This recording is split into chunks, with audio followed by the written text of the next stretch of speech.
Ladies and gentlemen, hello et bienvenue sur ma chaîne. Alors, comme vous pouvez le voir, c'est un décor différent, c'est chez moi. J'ai fait un petit peu le ménage puisque, let's be real, je viens aujourd'hui vous parler à cœur ouvert par rapport à mon métier. Donc, l'onglerie, la prothésie angulaire, je sais jamais comment on le dit en français.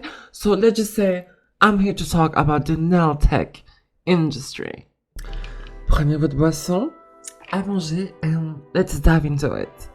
Ok, so j'ai quand même pris quelques notes, enfin pas des notes, mais plutôt genre des points sur quelques sujets dont j'aimerais parler. C'est la première fois que je fais ça, donc I don't know how it's gonna be, but hopefully it's gonna be good. Je vais quand même commencer par le commencement, je vais me présenter. Moi c'est Tokyo, je viens de fêter 27 ans le 27 juillet. Je suis nail tech depuis 4 ans et demi. J'ai commencé à faire dans un institut, puis chez mes parents, puis chez moi, puis actuellement dans un studio. Donc c'est assez cool, je dirais, en 4 ans et demi d'avoir fait tout ça. À chaque fois je pense un peu à ma carrière, mais moi je préfère appeler ça my journey, genre mes petites aventures en tant que nail tech. Et à chaque fois que j'y repense, c'est un peu émotionnant parce que c'est vrai que c'est en commençant ma carrière de nail artiste que j'ai commencé à m'assumer en tant que femme. Enfin, le processus des deux était vraiment magnifique parce que j'ai commencé à me découvrir, mais en même temps, ma carrière décollait aussi. Enfin, les deux étaient en parallèle ensemble et c'était un moment hyper important, je pense, durant ma vie en tant que personne. Donc voilà, j'ai commencé dans un institut, dans la chambre de mes parents, et j'ai build up ma clientèle vraiment avec du bouche à oreille pur et dur. J'ai commencé à faire sur des copines, des amis, et au fur et à mesure que je faisais, en fait mes potes en parlaient, et donc du coup, vraiment de classic shit. Et ça a vraiment pris, au bout de quelques mois, ça a vraiment bien pris. Après, c'est vrai que j'ai eu un bon background dans le sens où j'ai travaillé 3 mois dans un institut, dans le sens où c'est pas comme si j'avais juste commencé tout seul et j'avais aucune base, j'avais aucune service à la clientèle. J'avais quand même une certaine base de comment parler des clientes, comment gérer certaines choses avec des clientes, parce que avant ça, j'ai travaillé dans la coiffure et également dans le maquillage. Donc, je savais quand même communiquer avec des personnes que je ne connaissais pas. Au fur et à mesure, ça a quand même aidé à build up ma clientèle. Aujourd'hui, je pense que je suis à peu près à 40 clientes par mois. Je fais partie des personnes qui utilisent le gel. Parce qu'il faut savoir que dans les ongles, il y a 2 grandes catégories de comment est-ce qu'on travaille. On va avoir tous les gens qui utilisent tout ce qui est gel, donc, et toutes les sous-catégories de gel, ce qui est moi. Et on va avoir toutes les personnes qui vont utiliser toutes les catégories d'acrylique. Enfin, toutes les catégories, il n'y en a qu'une seule, mais juste l'acrylique en général. Et moi, je fais partie du groupe des Jelly Girls. Récemment, il y a eu la nouvelle loi du TPO qui va rentrer en vigueur dès le 1er septembre. Et oui, ça touche même la Suisse, même si politiquement parlant, on n'est pas dans l'Union européenne. Which is very petty, for me to say the least. Du coup, je fais un petit peu court. Le TPO, qu'est-ce que c'est ? C'est ce qui fait que vos produits catalysent, ou polymérisent, c'est plutôt le terme exact. Et ils vont le bannir dès le 1er septembre parce que, en fait, il s'avérait que le TPO est un perturbateur endocrinien.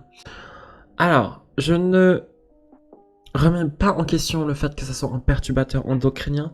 Par contre, je remets un peu en question le pourquoi maintenant. Dans le sens où ça fait plus de 10 ans que l'Union européenne et même mondiale, je pense, l'Union européenne oui, for sure, mais mondialement je ne sais pas. Ça fait quand même plus de 10 ans que on sait que le TPO est un perturbateur endocrinien. However, Il faut savoir que... Là, allez, j'ai un pot de gel ici. Il faut savoir que dans un pot de gel classique, comme ça, donc c'est un gel de construction de Seneld, on n'avait pas le droit de toute façon de dépasser plus de 5 ou 7%. Je ne sais plus le pourcentage exact, mais c'est entre 5 et 7%. Du coup, il y a le fait qu'on n'en ait quasiment pas beaucoup à l'intérieur. Deuxièmement, comment est-ce que les tests ont été faits? Et c'est pour ça que je trouve que c'est un petit peu... Voilà. Ils ont fait bouffer ça à des rats. Ils ont fait bouffer du TPO pendant plusieurs jours, je crois 10 jours, du TPO pur à des rats. Alors, comment vous dire que déjà en général, quand on fait bouffer des produits chimiques à des humains ou à des rats, it's never good. Mais que leur alimentation soit composée uniquement de ça, c'est encore pire. Je pense que si on leur fait boire de l'alcool pur, juste ça, tous les jours, au bout d'un moment, bah, obviously, shit's gonna happen. Donc je trouve que les tests ont été faits un peu bizarrement quand même, parce que si je ne me trompe pas, sur un adulte de taille moyenne et de poids moyen, il faudrait qu'on mange à peu près 40 grammes de TPO par jour, which is so much. 40 grammes, on dirait que c'est rien, mais genre, dites-vous que là-dedans, je pense qu'il n'y a même pas 1 gramme de TPO. So, vous voyez ce que je veux dire? Donc, il en faut beaucoup. Il faut beaucoup de TPO pour qu'il se passe quelque chose dans notre corps. Les tests sur les animaux sont normalement bannis. Donc tout ce qui touche de la cosmétique, donc je ne vois pas trop comment est-ce que on a pu faire passer ça. Je ne sais pas. Parce que les ongles, c'est vraiment un truc cosmétique, ça n'a rien de chirurgical. Donc, je me demande comment est-ce qu'ils ont réussi à faire passer ça alors que c'est interdit. I don't know. Troisième chose, le TPO, quand il est catalysé, quand on le polymérise, quoi, bah en fait, il se fige, il se dissout, enfin, dans le sens où il n'est plus actif, il est consumé. Vous voyez ce que je veux dire? C'est comme quand vous allumez une allumette, elle s'allume, elle se consomme, et c'est fini. Same shit. Donc, ça veut dire qu'on a banni quelque chose que certes, qui est perturbateur endocrinien, qu'on utilise à des doses très minimes, et qui sont conçus à même pas 1 minute. Moi, je suis un peu étonné, dans le sens où ça compose quand même 90% des produits mondiaux. Je pense que le 90% des marques qui font les ongles contiennent du TPO. J'ai regardé toutes les marques que j'ai voulu acheter, que je utilise encore maintenant, contiennent du TPO. C'est une dinguerie. Certaines couleurs ne contiennent pas de TPO, certaines rubber base, certains gels ne les contiennent pas, mais c'est encore assez rare, c'est assez niche, dans le sens où si on utilise le TPO, c'est qu'il y a bien une raison derrière et que ça fonctionne bien. Si la population du monde entier l'utilise, c'est qu'il y a bien une raison. Bien sûr, il y a des alternatives qui existent, et c'est là où je vais venir avec mon dernier point, le timing qu'on nous donne. En Europe, les premières personnes vidéo TikTok que j'ai vues sur YouTube ou n'importe où ont été au courant au mois de mai.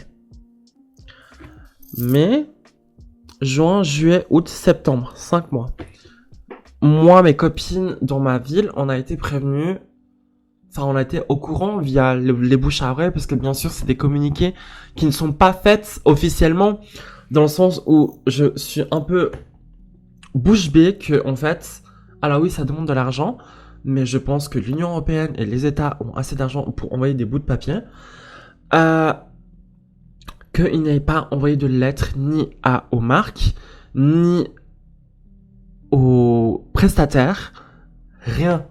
C'était un message passé comme ça, une bouteille d'eau dans la mer. Et c'est ça qui m'énerve le plus. C'est le timing et le temps d'adaptation. C'est-à-dire que là, on est au mois de juillet. Moi, j'ai appris ça genre le 1er ou 1er juillet-ish. 31, 1er juillet, un truc comme ça. Moi, ce qui m'énerve, c'est que 1 semaine ou 2 avant que j'ai appris cette nouvelle, j'avais déjà changé ma gamme. Je suis passé à quelque chose de haut de gamme. Je suis passé au gel japonais. Pour moi, j'avais besoin de finesse, de raffinement, de savoir-faire. Et ça fait plus de 6 mois que je suis sur mes recherches de gel japonais et gel coréen. Donc, sachez que quand je change un produit, je ne le change pas juste comme ça. I look for it for months. Surtout pour mes gels de base. Mes couleurs, je m'en fous un peu, to be honest, de changer. Mais mes gels de base et mes top coats, je fais des mois et des mois de recherche pour trouver ce qui va plus me convenir. Bref, comme je dis, on parlera de gel japonais après le TPO. Tout ça pour dire que j'ai acheté pour plus de 1000 francs, donc 1000 euros d'achat de produits, pour qu'au final, on me dise que je vais plus pouvoir les utiliser début septembre. However, vu que j'ai beaucoup de travail, je pense que je vais réussir à finir mes stocks avant septembre. Le timing qu'on nous laisse, il n'y a même pas une période de transition, rien, il n'y a rien du tout. C'est vraiment 1er septembre, fini, terminé, plus le droit d'en acheter, plus le droit d'en produire sur le sol européen, plus le droit d'en vendre et plus le droit de pratiquer. Pour moi, et ça c'est mon petit côté théorie du complot, c'est pour littéralement pouvoir contrôler les prestataires. Parce que les prestataires sont en général indépendantes et donc c'est difficile à nous tracer sur notre argent, sur tout ce qu'on consomme et tout. Et donc du coup, quelle est la meilleure manière de nous tracer? C'est de nous restreindre sur certaines choses, dont les éléments les plus importants de notre travail. Il existe déjà des produits sans TPO, mind you. Mais mes gels de base à moi, que j'utilise et que j'utilisais, donc ceux-ci là, contiennent du TPO. Donc, to say the least, I'm lost. Et c'est là où je vais introduire les gels japonais. C'est que je suis passé à utiliser des gels de construction dites hard gel. Et je suis passé à plutôt tout ce qui est soft gel. Donc tout ce qui est des gels qui sont un peu plus mous, un peu plus souples. Pour plusieurs raisons. Comme j'ai dit auparavant, c'est la manière dont on travaille des produits japonais et coréens, c'est la finesse dans l'application elle est faite et la consistance du produit aussi. Dans le sens où un pot comme ça, parce que oui, bien sûr, les produits japonais sont hyper chers. Un pot comme ça, c'était, je crois, 25 francs pour 30 grammes. Je sais que les nouveaux, ils ont sorti un pot de 50 grammes pour 30 francs, which is very cheap. 50 grammes pour 30 francs, c'est vraiment très cheap. Après, moi, je sais que j'ai la réduction, donc peut-être que j'ai pour un peu moins. Bref,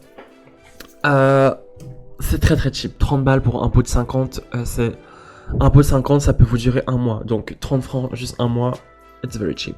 However, les produits dont j'utilisais, donc on va parler principalement de la marque Cocoist, parce que c'est la marque avec laquelle je travaille et que j'ai travaillé.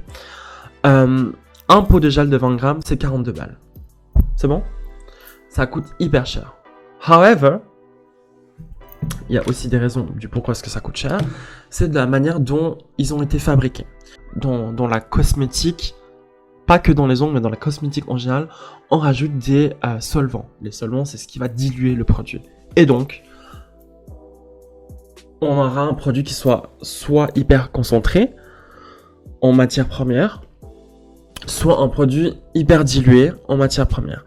Ça ne veut pas dire que c'est de la merde, je tiens à le préciser. C'est juste que en termes de tenue, j'ai vu une grosse différence. Par exemple, et once again, ce n'est pas une vidéo pour bâcher les marques qui utilisent beaucoup de solvants. Once again, on peut pas comparer un truc d'entrée de gamme et d'un truc de haut de gamme. It's not the same. Ok?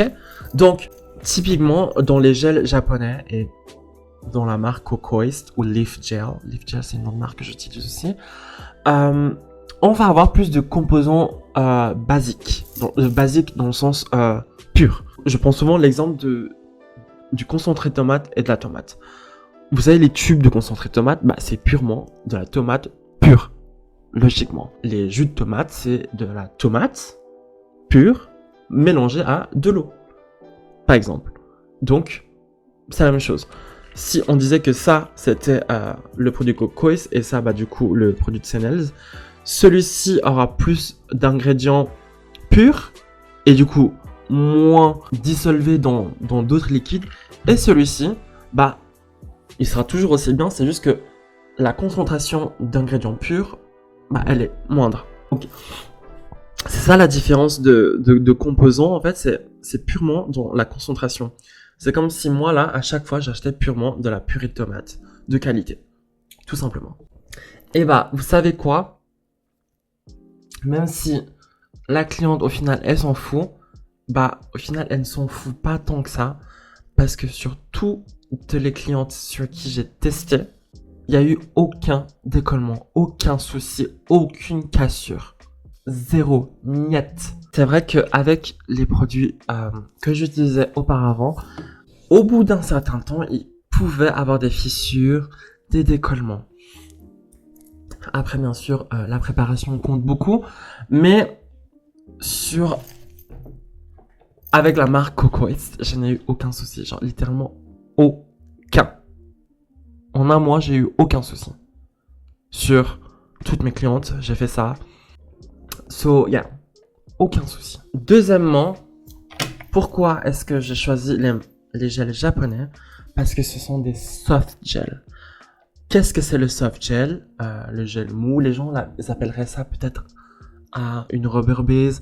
I never understand the difference of the two because the two are pretty much similar. Maintenant, pourquoi est-ce que je n'utilise pas de marque occidentale ou européenne en général? C'est parce que je ne trouve aucune marque, mais je dis bien aucune, que ça soit M-Nails, Nails machin SFR, C-Nails, Total Beauty, The Gel Bottle, Kira Sky, Après Gel. Je ne trouve aucune marque qui a le même savoir-faire que Cocoist ou tous les gels japonais. Je vais vous donner plusieurs exemples. Là, je vous ai parlé d'un soft gel basique, 101. Et ça, c'est ce que toutes les marques vont donner aux gens. Donc les rubber base, les gels in a bottle par exemple, tout ça. However, les gels japonais, mais plus précisément Cocoist, vous donnent la possibilité d'avoir plusieurs structures de gel. Dans le sens où Cocoist vous donne la possibilité d'avoir plusieurs gels avec différentes strengths. C'est-à-dire différentes flexibilités. Ce qui n'est pas le cas avec toutes les autres marques. J'ai trouvé ça que chez Cocoist, to be honest. Donc, je suis triste. Je suis deg, je suis triste parce que là, je suis obligé de faire des recherches pour pouvoir trouver quelque chose qui qui se compare au gel Cocoist. Le savoir-faire des Japonais dans tout ce qu'ils vont faire. Pareil pour les Coréens, ils vont sortir. Vu qu'on est là, on va parler de la marque Jinbi. Jinbi, c'est pour moi les meilleurs top coats du monde, dans le sens où Jinbi, elle a niqué le game en étant logique. Elle a fait 3 top coats en pot, donc en pot comme ça, donc déjà hyper trop cool pour nous les professionnels. Elle a fait 3 top coats, un qui est hyper liquide, un qui est médium et un qui est hyper épais. Des top coats non wipe que tu peux utiliser pour faire de la 3D ou pas, encapsuler des trucs ou pas. Et ça, par exemple, c'est pour moi, ça se voit que les Japonais et les Coréens, ils ont un savoir-faire qui est totalement différent de l'Occident. Et c'est pour ça que je voulais travailler que avec eux. Parce que I'm a geek for nails. I love when something is thoughtful. Tu vois ce que je veux dire? J'adore savoir que quand quelque chose a été fait, a été pensé juste pour ça. Enfin, pour moi, they're the best. Et it's, to me, et ça c'est vraiment juste moi, parfois j'ai l'impression que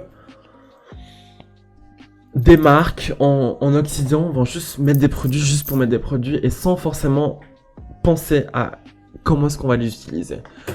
Parce que oui, je vais venir aussi à un autre point en fait. Les gels japonais n'ont ni besoin de base ni de primer. That is the thing. C'est parce que la plupart des bases que je vois en Europe, en Occident, ont tous besoin d'un primer et d'une base. Cocoist n'a pas besoin de base ni de primer. Vous voyez ce que je veux dire? Là, c'est pour ça que ça m'a fait penser à ça. C'est parce que j'ai repensé à la dernière fois quand je suis allé à SNL et j'ai acheté leur gel en bouteille. Bah, en fait, leur gel en bouteille, moi, je pensais que du coup, c'était comme une sorte de rubber base. Donc, en général, les rubber base, on n'a pas besoin de base. Du coup, j'ai fait comme si c'était une rubber base. Mais ce n'est pas une rubber base. C'était un hard gel juste en bouteille. Et quand j'ai découvert Cocoist, ils ont des formules en bouteille aussi qui ressemblent beaucoup à des hard gels mais qui ne le sont pas. Mais du coup, on n'a pas besoin de base. Parce que du coup, avec le CNL, j'ai eu tout plein de décollements. Cocoist, je n'ai eu aucun décollement. Donc, c'est ça que j'essaie juste de vous comparer. C'est que every time, quand ils vont sortir un produit, ils ont pensé à tout. Et vraiment, le marketing qu'ils ont derrière, à chaque fois qu'ils vont sortir un produit, tout est bien expliqué. En fait, ça se voit que leur produit est fait pour les nail tech et les nail passionnés, enfin les personnes qui sont passionnées de l'onglerie, etc., etc. Tandis que j'ai l'impression que les produits en Occident, c'est soit un produit qui est générique et qui va aller à tout le monde. Vous voyez, genre on va juste sortir un one fit size all. Alors que en Asie, on va sortir des spécificités pour des gens qui ont besoin d'autres spécificités. De penser à ça, d'avoir cette envie de s'adapter à le plus de personnes possible, ça pour moi, c'est une marque qui fait attention à ce qu'elle fait. C'est une marque raffinée, c'est une manière de penser et c'est une manière de travailler. Et c'est sur quoi j'essaie de me diriger de plus en plus dans mon travail. Ce côté un peu hyper blushy, vous voyez ça? Je vois très peu de personnes qui font ça. Vous allez me dire que c'est hyper simple. It is simple. But to make it simple and look effortless, there is some work that I have done here. Est-ce que vous pensez vraiment que là, il y a 3 couches de couleurs? You don't know. Because I work well. Je vais vous montrer d'autres exemples aussi de sets que j'ai fait qui ont l'air hyper simples mais qui m'ont pris genre des heures et des heures à le faire parce que justement j'ai travaillé finement, j'ai suivi les étapes que toutes les marques japonaises ont recommandées et j'essaie de travailler de la même manière que eux. Mon rêve c'est de me faire former par l'une de ces marques là, Live Gel, Cocoist. Comme vous avez pu le remarquer, bah moi je suis quelqu'un de hyper passionné dans tout ce que je fais en général. C'est ça qui me motive souvent dans tout ce que je fais, c'est être... Pardon, je regardais juste mes LED. C'est être passionné par ce que je fais. Le fait que je puisse vivre de ma passion, c'est encore en plus, comment dire, lovable. Genre, je kiffe encore plus parce que je me dis, bah, je gagne mon pain en faisant ce que j'aime. Je n'arrive pas à m'imaginer travailler dans quelque chose qui me passionne pas ou qui me satisfait pas. Et les ongles, c'est le truc le plus parfait parce que j'ai le côté artistique, j'ai le côté structure, donc technique, j'ai le côté service à clientèle, j'ai le côté entrepreneuriat. Donc ça touche vraiment à tout ce que je kiffe et c'est assez intéressant parce que en tant que personne, quand tu build up ton entreprise, et là je suis qu'à mes débuts, c'est ça qui me fait le plus gag, c'est que j'en suis qu'à mes débuts. However, et c'est là où c'est tricky, et c'est ce qui m'est arrivé il y a genre 2 semaines, c'est que la passion et le travail sont un bon combo. However, ça peut être un combo hyper toxique, parce que quand votre corps vous fait comprendre que trop, c'est trop, mais que votre envie de vouloir faire ce que vous faites vous fait trop, un peu comme une drogue, c'est là où ça devient toxique. C'est là où on fait des burn-out, c'est là où on a un surplus de travail, c'est là où on a des idées noires, où on n'est pas dans un état mental et physique, je veux dire très honnêtement, physique aussi, au top. Ces 3 dernières semaines, même ces 2 derniers mois, ont été les mois les plus durs de ma carrière. c'était horrible parce que, genre, je rentrais du travail, j'avais les larmes aux yeux. J'étais épuisé. J'étais comme un zombie. J'étais en autopilote pendant plusieurs mois. Oui, parce qu'en fait, ça commence petit à petit. Au début, j'étais un peu en mode autopilote. Après, j'étais fatigué. Après, je commence à avoir des courbatures. Après, je commence à rentrer hyper triste. Après, je commence à rentrer en étant les larmes aux yeux. Après, t'as des idées noires. Après, vous voyez ce que je veux dire? C'est vraiment très, très vicieux. Et je pense que c'est encore plus vicieux quand c'est votre entreprise, mais également quand c'est votre passion. Parce que jusqu'à quelques jours, je me suis même pas rendu compte que, en fait, je taffais trop. Voilà, je me suis pas rendu compte jusqu'à que j'étais à ça d'aller aux urgences. Je me suis même pas rendu compte de ça. Parce que, en fait, je me suis dit, bah, c'est normal, enfin, c'est le travail, enfin, c'est normal, t'es épuisé, en plus, tu travailles plus parce que c'est les vacances d'été, tout le monde veut faire ses ongles. Mais en fait, c'est ça, j'aimerais vous dire à toutes les nouvelles personnes, c'est, vu que vous êtes indépendante, n'oubliez pas que c'est vous votre patronne et c'est vous qui mettez vos limites. C'est assez drôle, il y a toujours ce même, ces reels qui passent devant moi sur mon Instagram qui dit POV, moi qui quitte mon taf d'esclave pour être esclave de moi-même en étant indépendante. C'est exactement ça. Et that's how I felt. Je me sentais esclave et prisonnière de mon amour du travail, mon amour de ma passion et de tout ça. Donc, faites quand même très attention à mettre des limites. N'oubliez pas que votre corps, votre esprit, vous en avez qu'un seul. Donc, ménagez-vous, s'il vous plaît. Je vous avoue que moi, pendant ces semaines, ces mois-là, j'étais au bout de ma vie. Mais la seule chose qui me faisait tenir, en fait, c'est ce qui me faisait du mal. Vous voyez ce que je veux dire? Dans le sens où ce qui me faisait vibrer, c'était de faire les ongles, mais en même temps, c'est ce qui me faisait me sentir hyper mal parce que je taffais trop. Quand je dis trop, les bébés, je vous parle de bail de... Je commence à 10h, je finis à 23h. C'est des bails comme ça. C'est des journées où je passe, j'ai 5 clientes, mais 5 clientes avec qui je passe 2h30, 3h. Vous voyez, c'est des journées comme ça que j'ai eu pendant un mois. Donc, money is good, but à quel prix? Faites attention, vraiment, écoutez votre corps. Quand vous rentrez chez vous et que vous êtes épuisé plusieurs jours, plusieurs semaines, voire même plusieurs mois, c'est qu'il y a un truc qui va pas. Écoutez-vous, trouvez un moyen de vous ressourcer. Moi, mon moyen de ressourcer, c'est rester seul, me balader toute seule, sans musique, sans forcément être connecté, parce qu'avec notre métier, automatiquement, on est connecté tout le temps. Déjà, pas toujours dire oui au prix de l'argent. Encore une fois, good money, mais à quel prix?